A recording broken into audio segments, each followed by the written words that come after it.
In 2011, Patagonia took out a full-page ad in the New York Times on Black Friday, the biggest shopping day of the year, with 4 words across the top: "Don't buy this jacket." Below it, they laid out exactly what it cost the Earth to make one of their best-selling products: the water used, the carbon emitted, the waste generated.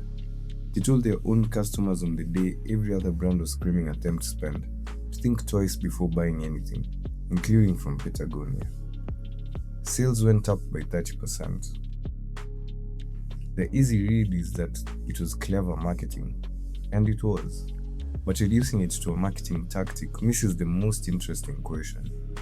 How does a brand get to the point where honesty about its own contradictions becomes its biggest competitive advantage?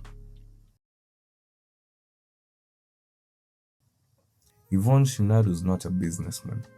He was a climber. He lived out of his car in the late 1950s, moving between climbing spots up the California coast, spending 50 cents a day on food. He taught himself blacksmithing so he could make his own equipment: custom pitons, carabiners, ice axes, because nothing available was built the way he wanted it. He started selling to other climbers not to build a business, but because word spread and people kept asking. By 1970, Chouinard Equipment was the largest supplier of climbing gear in the United States. He hadn't planned it, he just refused to make anything he wouldn't trust with his own life. And it turned out that it mattered in an industry where equipment failure meant exactly that. In the same year, as he was climbing in Scotland, he bought a rugby shirt and noticed it held up better in the mountains than anything designed for climbing. A thick collar, durable fabric, built to absorb punishment. He started importing them and selling to climbers. Then raincoats from Scotland, wool gloves from Austria. By 1973, Patagonia was born, a clothing brand with the same philosophy as the gear, built for people who actually used it in conditions that tested it. Patagonia is genuinely committed to environmental causes, but they're also a business, and those two things create real tension that doesn't always resolve cleanly. In the 70s, Chouinard noticed the steel pitons his company made was carrying rock faces. He switched to aluminum chocks that could be placed and removed without damaging rocks as much as before, at a cost to his business short term. In the 80s, he discovered conventional cotton was one of the most pesticide-intensive crops in agriculture and converted the entire clothing line to organic cotton in 18 months, a supply chain overhaul that nearly broke the company. In the 90s, they started making fleece from recycled plastic bottle.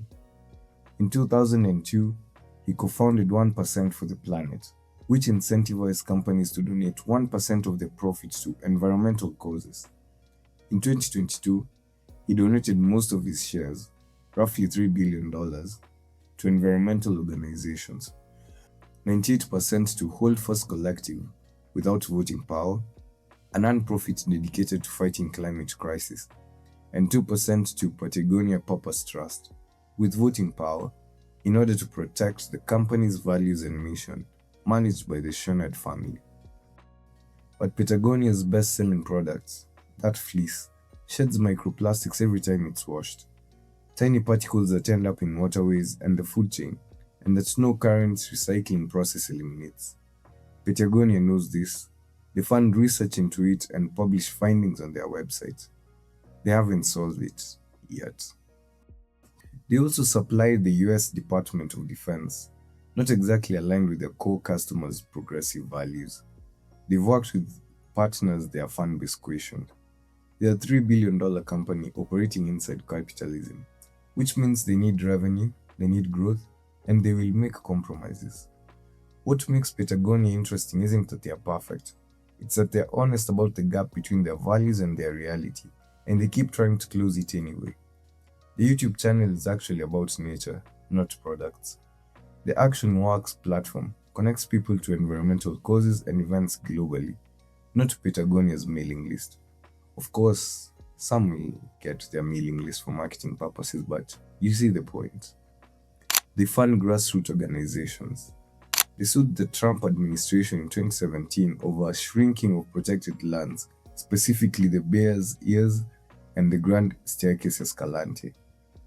So the marketing works because it's backed by enough real action that the cynicism never fully sticks. Other brands run sustainability campaigns.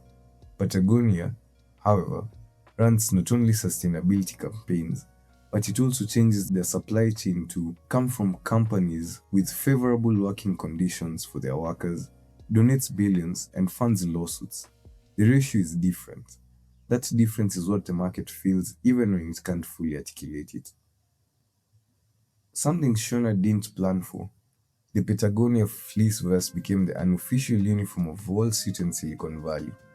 Finance and tech firms ordered co-branded versions by the thousands. Corporate gifts, client presents, and boarding swag. Patagonia eventually stopped doing co-branded vests for some financial services firms. The industries conflicted with what they stood for, so they walked away from the revenue. Their die-hard customers noticed and trusted the brand more. Some people who wanted the vest for status kept buying it anyway, values or not. Some didn't. Patagonia accepted both outcomes and kept going. This is the move most businesses find almost impossible. Saying no to money that's right in front of you because the relationship doesn't fit what you're building. But every time they did it, the signal to aligned customers got stronger. Trust isn't built through marketing only. It's built through proof, repeated over time, that you mean what you say when it costs you something. In 2013, Patagonia launched OneWare, a program encouraging customers to repair existing products instead of buying new ones. Repair stations at events, published guides, in-house technicians. By 2020, they had repaired or facilitated 415,000 products. They were explicitly telling customers, you don't need to buy from us again. The result was the opposite of what short-term revenue logic would predict. A customer who gets a 10-year-old jacket repaired and finds it still performing well tells people about it. The longevity becomes proof of the quality claim, and people who engaged with OneWare became some of the most loyal customers Patagonia had. Not because they had been sold something, but because they had been served where there was nothing in it for the business immediately. You've heard a version of this. A client outside your usual work. Budget is fine, the brief is a stretch but manageable. You said yes because the month looked thin. 6 weeks later, the scope has tripled. The approval process involves 4 people who don't agree with each other. What you priced as one deliverable is now 5 of them. You're doing good work but at a rate that makes no sense once you count the actual hours you've worked. You got paid, but you also didn't take a better fit client that month because you're already full with that one client, same price. Knowing what you stand for doesn't mean you never experiment. Patagonia worked with the Department of Defense, which wasn't exactly their core market. But the difference is intentionality. They chose it. They weren't just saying yes because the month looked thin. The revenue is inconsistent because the structure underneath your business hasn't decided what it's for yet. The link below is a free 1 hour call where we diagnose exactly which part of your business is causing it. And if it makes sense to work together, we'll talk about that too. So 3 things that Patagonia figured out that translate directly. The first is that knowing who to say no to is what defines who you attract. Every time they refused a misaligned partner, the brand signal to aligned customers got stronger. For consultants, every bad fit client you take because the month looks thin is a small signal about what you're actually about. Individually, it's invisible, but over time, it's the difference between a practice people seek out and one people use when nothing better is available. The second is that not pressuring clients itself is a service. OneWare told customers they didn't need to buy new. Some consultants do the same. A prospect comes in with a problem, and the honest answer is that they don't need what you're offering or that a cheaper solution exists. Saying that costs you the immediate sale. It builds the kind of trust that sends 3 more clients to the door who've been told by someone, this person won't waste your money or time. Finally, brand justifies price. Patagonia charges more than comparable outdoor clothing brands. They can because the products genuinely last longer. Some jackets 5 years, some swimwear 13, And when they're done, you can trade them in or get them repaired. The quality is real, but the brand amplifies it. People pay Patagonia prices partly because the jacket is excellent, and partly because buying it means something to them. That combination, real quality plus in identity alignment, is what allows a consultant to charge more than market rate without the conversation becoming purely about numbers. The work has to be excellent.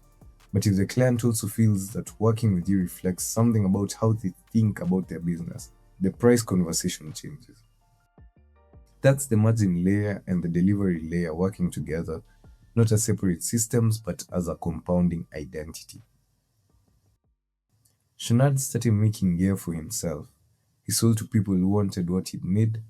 He built a clothing line from a rugby shirt that worked better than anything designed for the purpose.